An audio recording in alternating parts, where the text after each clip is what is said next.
In today's never-ending, 24/7 multi-platform race for brands to reach their audience, it's more important than ever to be on all the time.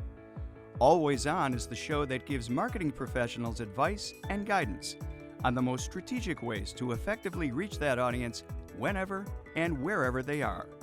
Now, here's your host, Mike Smith. Hey, welcome to Always On. It's the show where four advertising professionals talk about today's most intriguing trends in business, politics, popular culture, social mores, and how all of that is reflected in and influenced by contemporary advertising and marketing. And by the way, how in a communication world where people are always connected, it's important for businesses to be always on. So why don't we meet our panel? My name is Mike Smith. I'm 25 years in the advertising business. I'm a writer, producer of content for all kinds of clients all over the country, and we like to think we do it well and at a great value. And right across from me is Rick Thrasher, brand guy. Worked at a lot of nice brands over the years. About the same year of history, 25. Mm-hmm.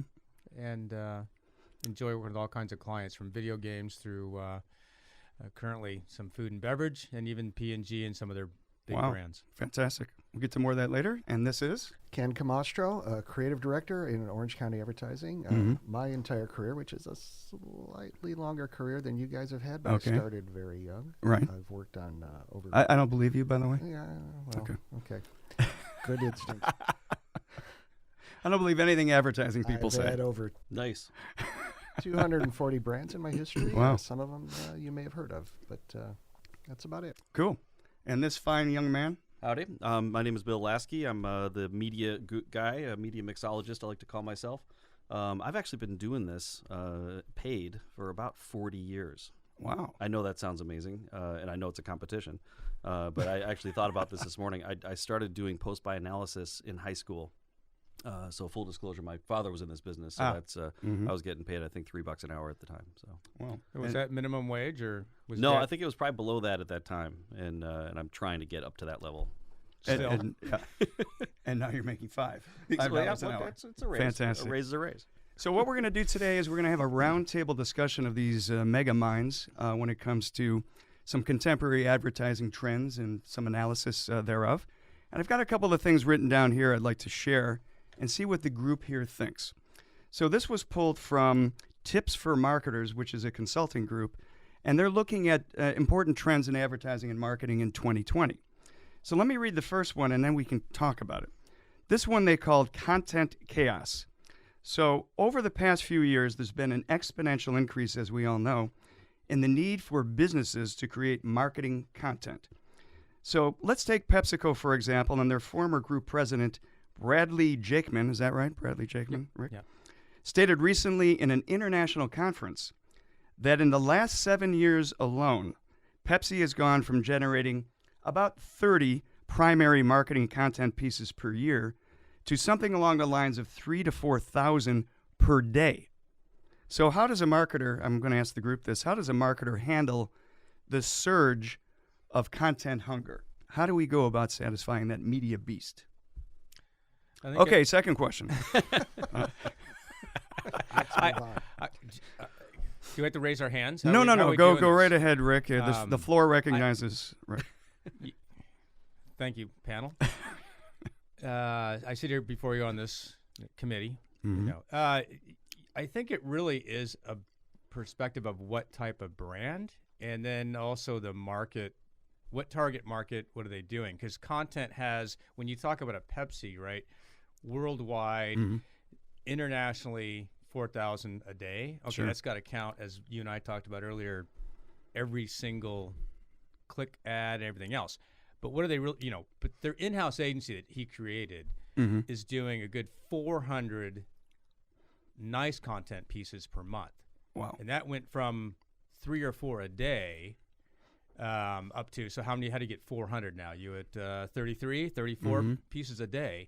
And that content is strong, right? And it was something that when he started, he pushed the buttons. He convinced Pepsi to create this in-house agency. build it out from a small handful to now I'm going to guess it's got to be 30 or 40 people easily. And from those simple beginnings, really produced some nice work. And it's progressed over 7 years. The current VP of marketing is taking that even a step further at Pepsi with how they're taking brands and building them from the inside out. So rather than having this outward perspective, is how do we start with the content in mind to drive some long-term results? So when you're Pepsi and you have those kind of budgets and can think that far out, and you can combine Super Bowl presentations with your own in-house creative, you start getting or having the ability to produce content that's really strong. Sure. And then they can slice and dice it and use it across formats. They can repurpose. Ken, from a creative standpoint, how does it have to be an in-house agency in order to fill that need, this increasing constant need for more and more content? Can it be bought out? I mean, how do you think this content can be created efficiently? Yeah, that's a good question. I think there's some equities in having an in-house agency. They're homespun. They know the information. They're right on top, and they're focused. And you've been both in-house and on agency side. So there are some efficiencies there. It's not necessary, but for content at that quantity, I think it certainly helps. That said, in-house departments often have a tendency to stagnate in their thinking. And when you have that much content being generated, especially over time, you don't want it to repeat each time. And how do you maintain quality? I mean, there's such a glut going through. It's the pig through the python theory.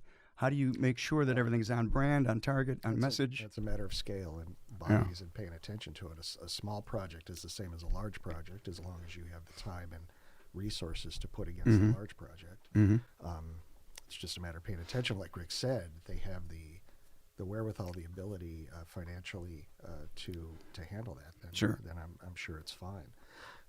Going back to your question, can you read it again? It said the hunger. Yeah, how does a marketer handle this surge of content hunger? I would wonder about the word hunger. My question about that much content is is there a supposition or is there an actual need? Are they glutting the market, and is that necessary, or is there, and how much is falling off? Yeah. Is there a line of diminishing returns with that? I'm not questioning Pepsi. I'm assuming that if they are involved in it, then it's planned out. They know what they're doing. Sure. But I think for any generator of content, any marketer, that's the first thing they should ask themselves. Yeah. Because otherwise, they can run off and put a lot of effort into media that isn't getting them any return. And this is as much a question for Bill, but are we in this kind of weird paradigm shift, this era where the assumption, as Ken points out, is that we must generate tons of content and then we have to place it properly? Is this going to shake out over time and we're going to come to our senses and realize that we don't really need this much content? I mean, what is your opinion upon this point in time where it's just this overall assumption that we must be generating constantly, all kinds of content?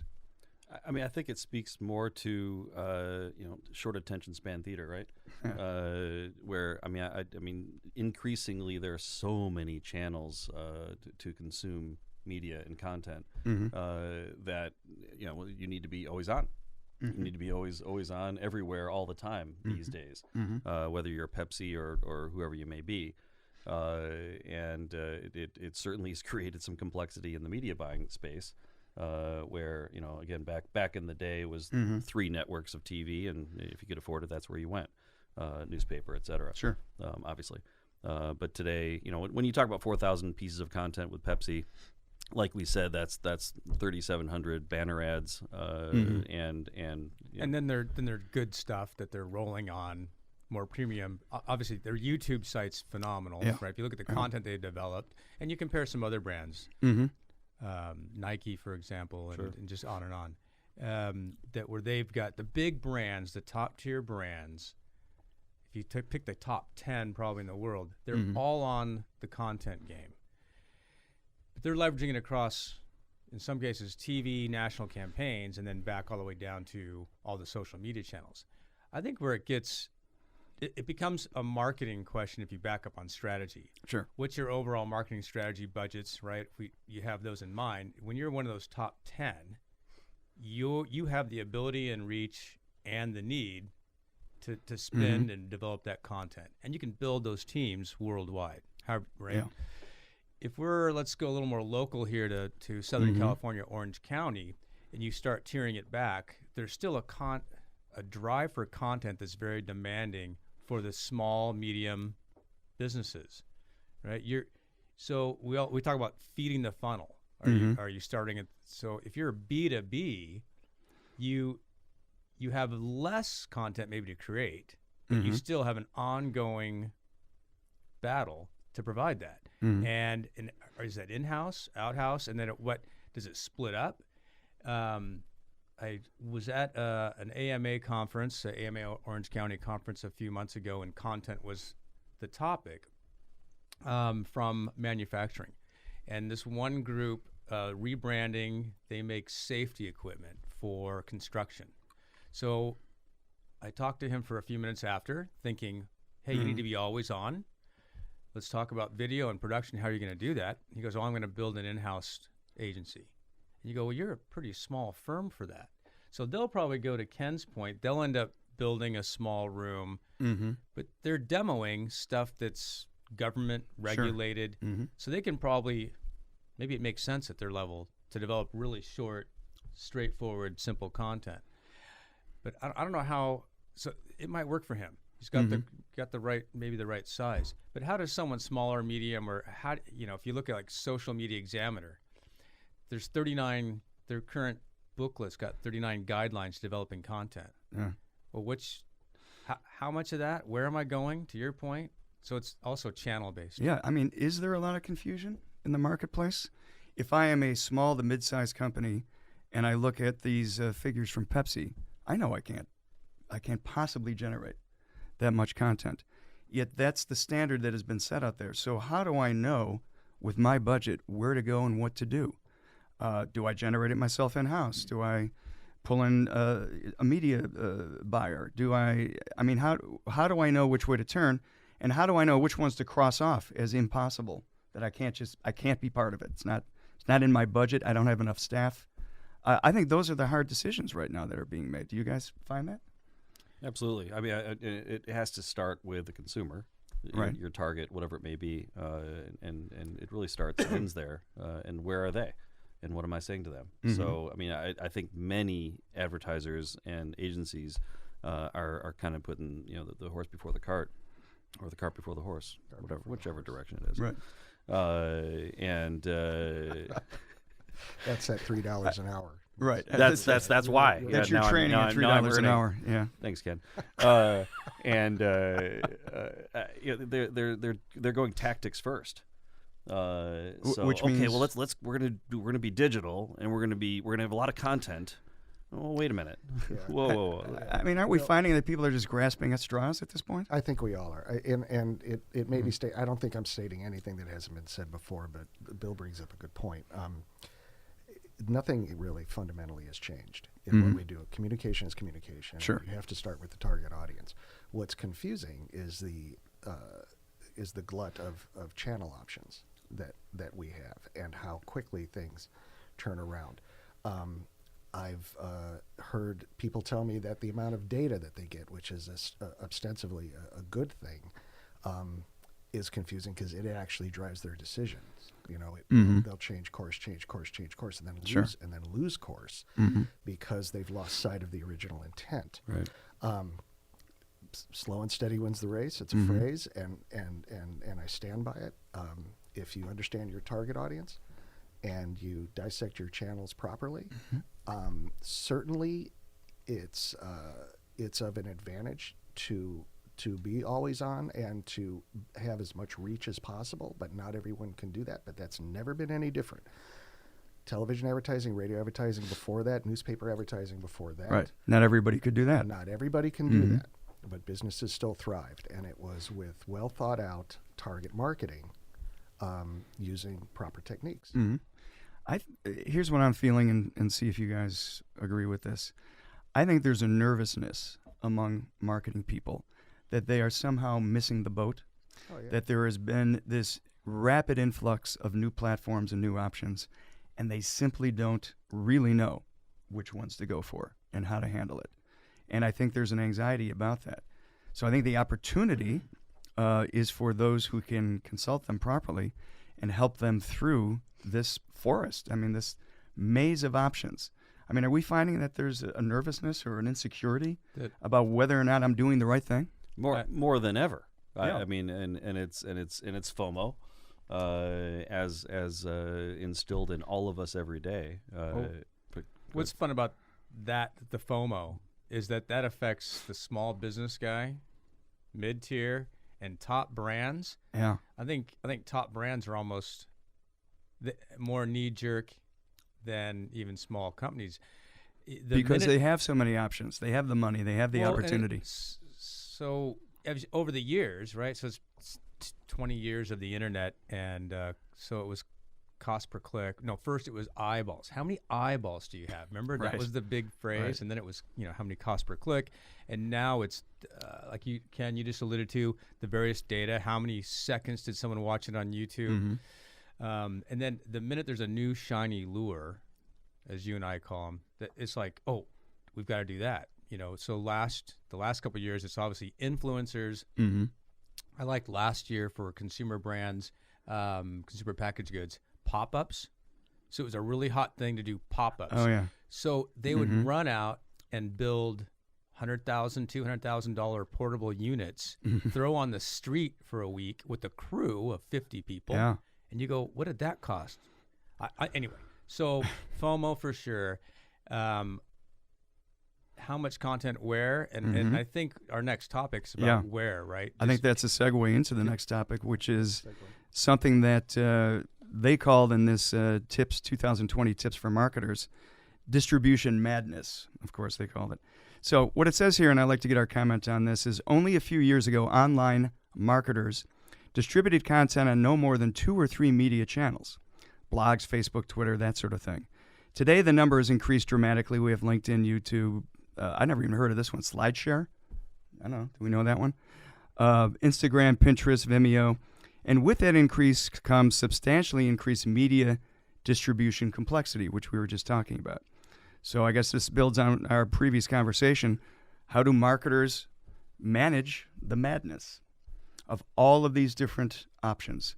Is it something, Bill, you run into does a client come to you and say, we have this message that we have to get out, and you help consult them on the best ways or the best platforms by which to distribute it?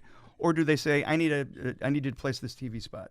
Where are they on that? It's all over the board, of course. Right. But increasingly, yes. I mean, everyone is sort of, and you talk about data and the glut, right. And that's always been the case, Of course.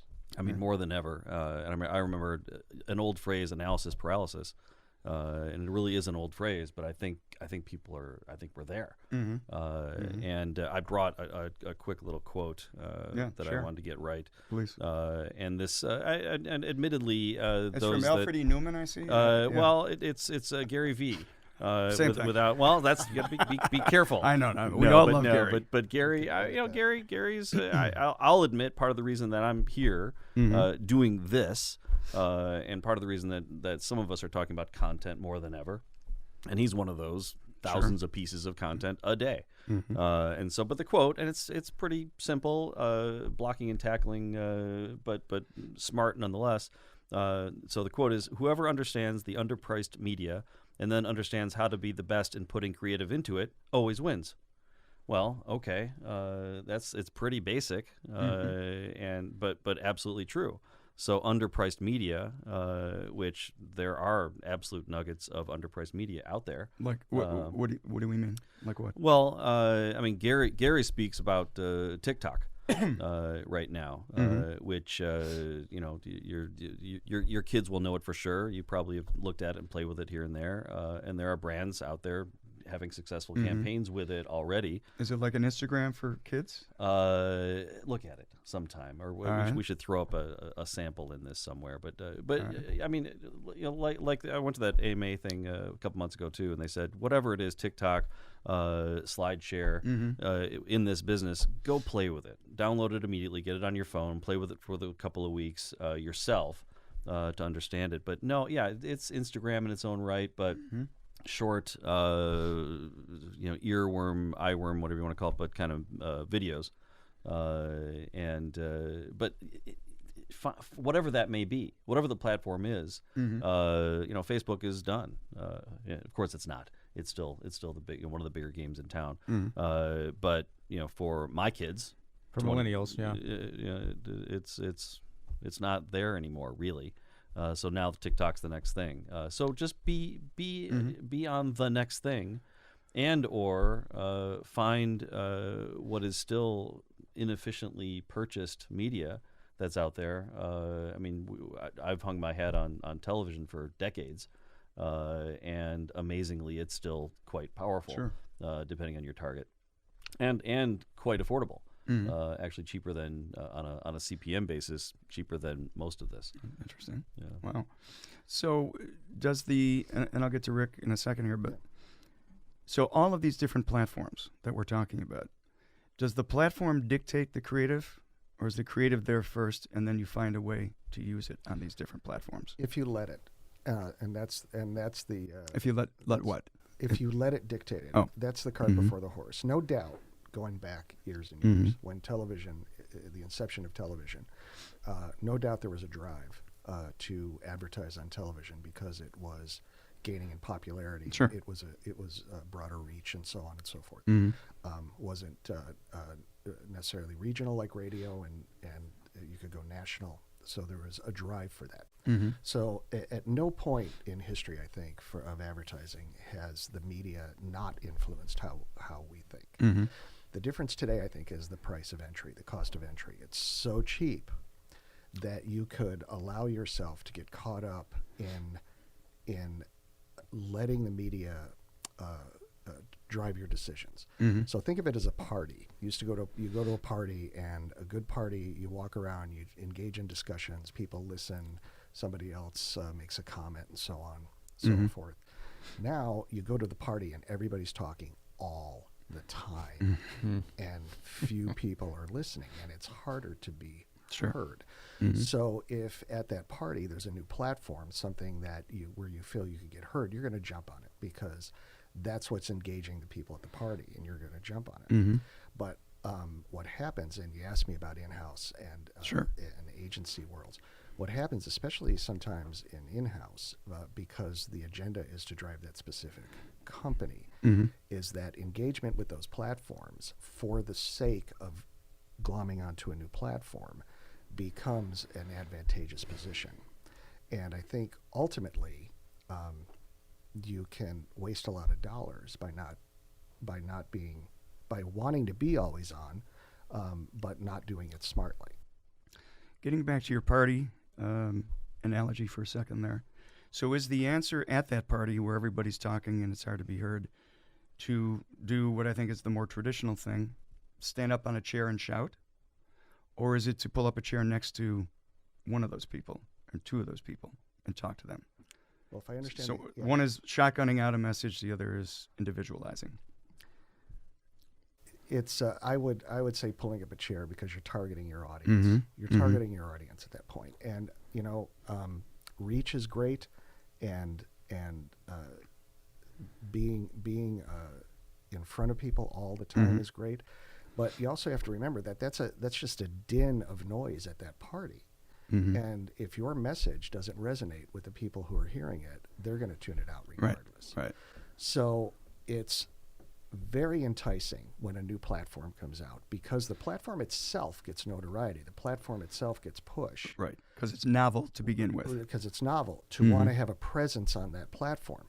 But for a lot of companies, it might not be their perfect target. It might not be the place that they need to be, and they should back off of that and allow themselves to be speaking to the people at the party who are willing to listen to them. And Well, Rick- let's take that. I'm going to No. take that analogy. If I dive in, sorry. Rick. Oh no, go right ahead. Well, no, I didn't want to talk. Yeah, well, I just want to take on the party analogy. Stand up on the chair. So who are you at the party, right? So the guy standing on the chair with a lampshade on his head is the quote unquote life of the party. It'll be remembered. Maybe not fondly by some of the folks at the party. True, you might not be invited back. Admittedly, I've been that guy. Right. But that being said, if you're taking this to a media analogy, truly, and I want to pose this question to all of you here, digital is the promise of the one-on-one conversation, the very personal sell. Right. Give me an example in your life of when that's worked for you. I'm full of emails that are just personalized to me that are so spot on. I'm No, sure come that's on, true. It's really difficult to But do. give me an example of where it's worked ever. I mean, what do you think, Rick? No, so I was going to back into, again, overall, what's the company? What are their targets per Ken? Who are we trying to reach and why? What's the value proposition to that consumer? If you're in we could pick lawyers. There's two different kind of tiers of lawyers. There's the guys on TV that are doing accident ambulance the chasing, ambulance right? chaser. Yeah. And they have a reason to do what they do, and it works because you've got some clients that I use have it. many valued clients that will be sponsoring this podcast shortly, I'm sure. And then, Wow. then you have Look forward to that. then you have the local litigation or business law or copyright and patents. Mm-hmm. They have a much more defined funnel, and so they're going to be in just a handful. Like they're going to pick a handful of distribution routes. I think where you get caught, where it gets hard, is when you're somewhere in the middle and you're not quite. If you're not good at defining your market and how you're reaching them, then you could waste a lot of money on the various channels. Right. At the same time, is it better to be louder or one-on-one? Well, that's funny because that's what everyone's trying to figure out. So Procter & Gamble, of the last year, first they cut way back. They cut about $1 billion by cutting back on agencies. Then they announced 6 months ago they're going to start in-house, and they really ramped that up. In September, they talked about, we're rather than just spewing out content everywhere that's on, let's say, just a lot of noise, that we're just creating noise, we've got to develop content that is engaging to our consumer. Of course. Now you're trying to create the one-to-one, but if you miss the mark on the creative, then you miss, right? And Pepsi had that about a year and a half ago with It's more like 3 or 4 years Kylie ago. Jenner. Kylie Jenner. Yeah. Where they just missed. But the fact is that they're trying to figure it out. If you're a Procter & Gamble, you are still yelling a lot on national TV and the really big media. Why? Because it works for them. It also works for Amazon, Apple, AT&T, Ford, right? So some of the biggest brands, when you're a household good or everyone needs it, all of us need cars. Well, maybe not all if I'm in New York, but you get the point. Certainly Southern California. But food, packaged goods. Packaged goods. Those things still absolutely TV, regular TV, works very well for them. I mean, the biggest spenders right now, I think Amazon took first place in the U.S. over the last few months in spending. On television. Yeah, on TV, on broadcast TV. Isn't that interesting? A digital company that made its bones online, sees the value of television. I think part of the issue is that we have a tendency when we talk about these topics to think of things in a binary sense, either digital or not digital. Yeah. No new media has ever completely changed the landscape, ever.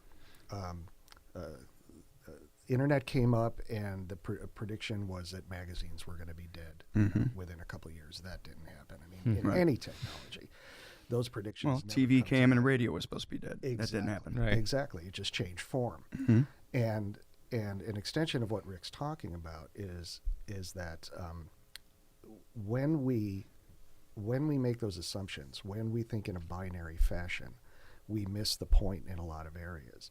So there's a reason, for instance, that with the din of noise on digital, that experiential marketing has seen an uptick. Mm-hmm. Well, there's a reason for that. It allows brands that are inherently more local in nature, brands that don't necessarily have the media reach that they need, Right. to go out and speak to those people one-on-one, Mm-hmm. because it's technically possible to reach people one-on-one over the internet, but people are so engaged in the internet that the quality of those one-on-one engagements is diminishing over time.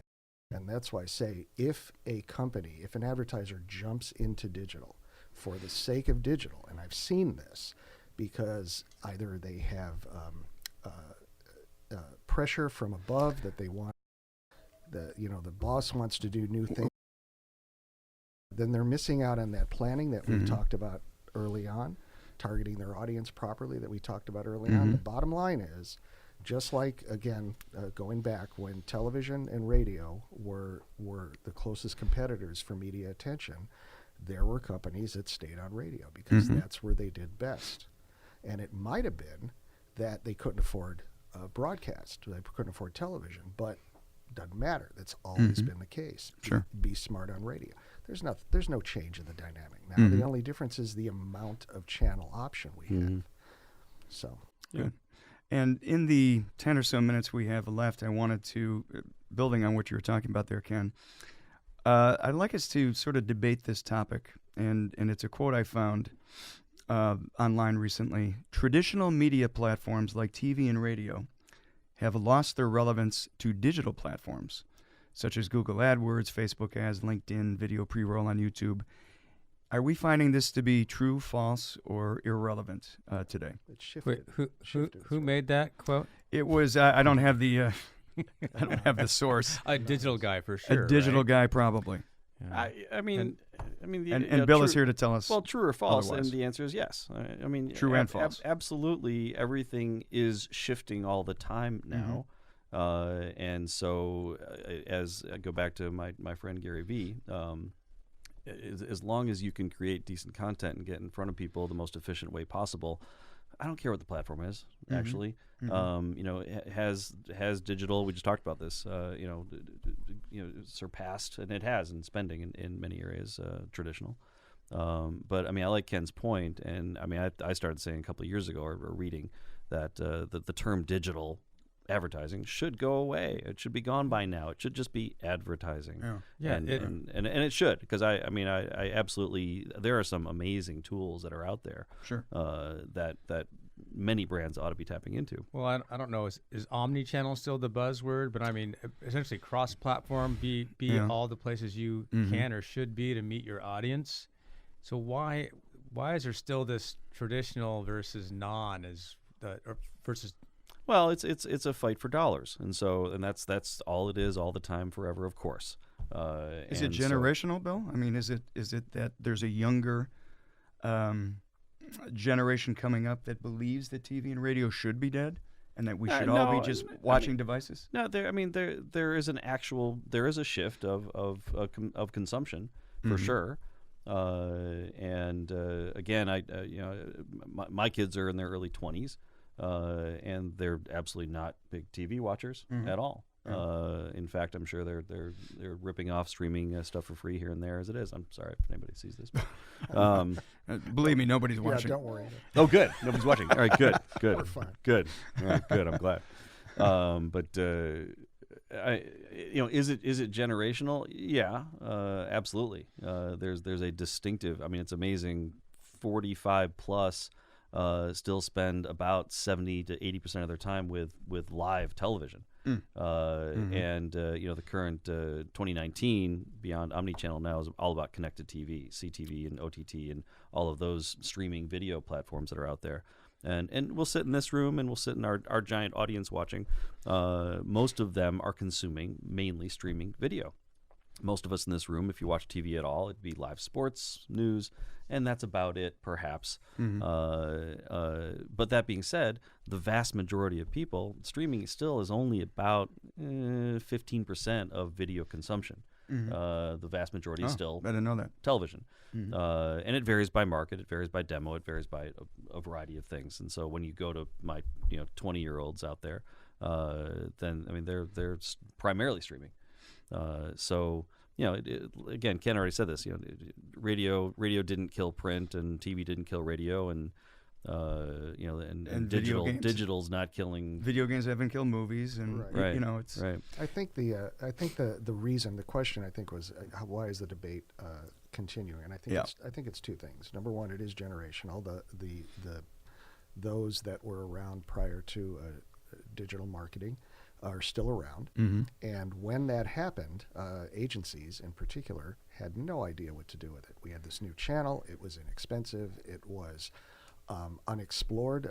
Literally, top agencies were creating secondary agencies that they called digital agencies. Yeah. And then at one point, ironically, at a Yahoo Awards that I attended, I heard them state, I won't tell you which agency it was, but we're taking it all in-house as if it were, a revelatory thing. And Rick's right. It's all just advertising. And that's the trick, is to not get caught up in the newness as if it's the golden fleece or if it's, the Holy Grail. The Holy Grail.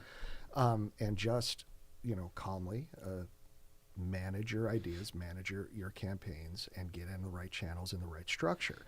The second part of it is that, and I'm kind of going out on a limb here because I'm going to insult some people in absentia. We got to stop listening to the gurus. There are people who make their living pontificating, insisting on absolutes. I mean, other than us. Well, yeah, but we're not insisting on absolutes. That's a pretty absolute statement you're making. Yeah, exactly. And you are insisting. Yeah, but I'm not making a living at it. So That's true. That's what. Yeah. yeah. No, print is dead. Yeah. So on and so forth. Yeah. I taught a class, and the textbook that I was given was actually not a textbook. It was a book written by an internet marketer. And in the very first chapter, he says, internet marketing creates, however he said it, internet marketing creates viable communications, unlike conventional advertising where agencies only did things to pad their portfollios. Well, this is patently untrue. Of course. But it sold copies. It sold Right. books because it allowed people to feel it like they were up on that. Well, we need that for this. So I need to say you're wrong, and here's why. Okay. And I'm kidding. Well, no, it's funny because it goes back to the party analogy, in a sense. And in the situation with media, the party players are less, but nonetheless, they're all shouting to say we're the best, right? And it's been that way forever. Yeah. And for that matter, it goes that way even relative to, daily news, right? Let's just take let's look at something just real quick. Daily news. Mm-hmm. Pick your channel. I don't want to get right or left, but the newspapers done it, right? Since the days when print was just a handful, the guy stood in the center of the square and said, hear you, right? And then was selling copies. Right. So one of the things about media, you're right, the gurus, they're pitching what they're going to make money on. Right. Clickbait. Yeah. So in the time we have left, we've got maybe two more questions I can ask the group for our roundtable here, and then we'll wrap it up. So, Bill, what is the state of marketing, I should say, and advertising today? Where are we in this long, storied paradigm of advertising? We have these new platforms. We have the idea of standing up at the party or sitting next to somebody. We have different theories on messaging and content and creative. Where does it all shake out? It is an exciting, hot mess. Okay, thank you. Ken, Next. What do you mean by that? Well, no, I mean, it's daunting. Is it more kind of up in the air than it ever has been before? Absolutely. Yeah, I think so. But that being said, and maybe, I don't know if there's a way to get the graphic in there, but you remember that, what's the name? Martech is I think the company that does that. Yeah. You know, the digital ecosystem where it has 6,000 companies now, and it's beautiful, 8.5 by 11. And again, you and I talked about this. I still want to do this. I want to get Wile E. Coyote, Acme Explosion. I want to have that image, and I want to have them come out and explode it, because of those 6,000 companies, there really are only 40 you need to know about. I mean, and of those 40, there are only about 4 that really are viable for mass, even one-on-one conversations for that matter. So, I mean, it's I mean, our business in general, and I always use the example of CPM. So CPM, cost per thousand. Really, why M?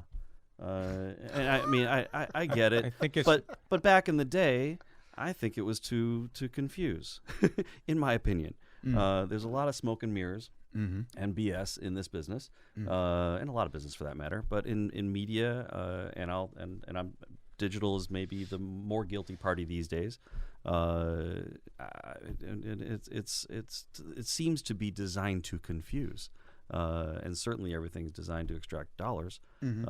So, I mean, I just like the idea of let's be the people that kind of wave away the smoke and break the mirrors and kind of get to the crux of what works for what we're trying to accomplish. That sounds good. So. And Ken, what do you think? Where are we? I know you teach. You teach graphic design, or you teach advertising, or you teach basket design, weaving, or what? I don't. Basket weaving, graphic design for advertising. Okay. First of all, that never went well for Wile E. Coyote. So if you have him, Oh yeah, no. yeah, okay, just He be blew himself up exactly. usually. Quite a bit. I'll take a note of that later. That's why you teach. Get the Roadrunner. I agree with Bill, and I think it brings us full circle. There's in the most general terms, there's a lot out there. There are a lot of options to choose from. You can't let those options drive you. You have to simply adopt. Look, it's interesting that you brought up P&G, because if anybody can be held to a high standard, it's them. And that they started to get off track by simply applying to channels, let's call it, and then brought it back to make sure that they applied smartly. That's a lesson that we all can learn in that hot mess. If you let it influence you too much, you lose sight of that. So I think, again, just be calm and look at your target audience and create your campaigns accordingly. Okay. And Rick, what do you think? Where are we on this continuum of marketing and advertising today? It's going to continue to evolve and be more complex and complicated, more things to look at and evaluate. And I'd say it really, the word gets lost today a lot, but what's your strategy? What's the strategy? And now, like if you're a chief marketing officer at a big company, it's daunting. So again, back to your what's the company, who's the target audience, and then how far do we need to go and why and where? You see huge success on a smaller scale with digital on inbound marketing, right? The inbound's been a 10-year transition. What that's done is, for some companies, created a really good funnel, right? The sales funnel they've defined, they can do they can use LinkedIn in certain avenues, and it works for them. At the same time, another company of the same size will try to do something similar and get lost in the mess because their messaging is off. Right. Sure. Or they simply got caught up in, I need to be here. Right. Because they've confused strategy for tactics. Mhm. Or Correct. confused tactics for strategy. Right. So I think it comes back to that. And then you have to, it's against your budget, right? What is your budget, relatively speaking? When you're the huge brands, you can take $500 million and risk it on an in-house studio. And if it doesn't work for the year, okay, so we just took a little TV off the table. No big deal, or whatever it is. If you're the small, mid-sized company and you get pulled into, I must do this tactic, and it's not the right tactic, well, you just burnt some money. So it's I think it's difficult, and it's you got to be smarter than ever. You've got to have either partners or in-house talent that's looking out for your ROI and not just looking out for their pocket share. Right. Well, we have time only for one more thing, and that would be, if you'll indulge me, to give CMOs, speaking of CMOs, a tip when it comes to media buying. What is a one-sentence tip you would give moving forward into 2020 when it comes to buying media? Well, number one, of course, is hire us. Wait, I had no idea blatant? this was a commercial enterprise. Oh, right? I'm sorry. This was it? educational information. Oh, educational. And entertaining. We hope. Tips. Wow, that's I was not ready for that question. That's a one-line answer is very difficult. Oh, give me 2 lines. I mean, again, Ken has said it best, I think, and it's the idea of stop the knee jerk. And See, I think that's important because I think that's what's happening today. well, and again, average CMO lifespan is, I don't know, 22 months these days, whatever it may be. yeah. It's a tough spot, period, and made that much more complex with all of the things we're talking about and all the daunting challenges that they face. So, like you said, in-house talent, if they have the right talented people to answer everything. I certainly do not have all the answers for media by any stretch. I rely on excellent people in various media, and I would urge those folks to be the same. I mean, in any business, and I remember this from 30 years ago, and it was a marketing thing, and I think I was at Nissan at the time. And this very intelligent marketer got up and just said, whatever it is you do it well, do it boldly, and learn and keep moving. So I mean, pretty simple blocking and tackling type answers. Fundamentals. Yeah. So thank you for that one sentence answer, Bill. Ken, a quick tip for CMOs can be about creative or anything else. Just to extend what Bill said, stand your ground, do your homework. It's easier to defend to a higher up a decision to go on the latest channel, whatever it is, because it's impressive. It's easier to defend that, to say you're on it, than to tell them why you're not on it. Telling them why you're not on it takes diligence, it takes homework, and it takes a certain amount of bravery to stand your ground and say, no, this is the right way to be. In the end, if you do that, you do it well, your tenure is going to be a little more than 22 months. Right? And Rick, what do you think? Just a quick tip for CMOs? I would get off the not just knee-jerk, but the current, at least the trend of the last couple of years, snippets, lots and lots and lots and lots and lots of snippets and noise. So you're seeing the bigger brands, and are you meeting the consumer journey, and are you giving them the consumer experience your brand wants? So spend the time to develop that consumer experience and the content that fits that, so that the storytelling fits your brand overall. Well, I think we've learned today the importance of being always on. How in this new paradigm of multiple platforms and big companies, medium-sized companies, and small companies trying to find their way through this maze, we think it's important to stay connected, stay engaged, and make sure that your messaging is on target for the audience. So we're going to be back again next time to convince you further that it's important to be always on. So I'd like to thank Rick and Ken and Bill, and I guess myself, Miguel and Keon in the back there. Thank you for everything. We'll be back again next time. We plan, to expand into interview format as well, and we'll have our roundtable debates. We may even do analysis we're looking at of commercials that are currently on the air.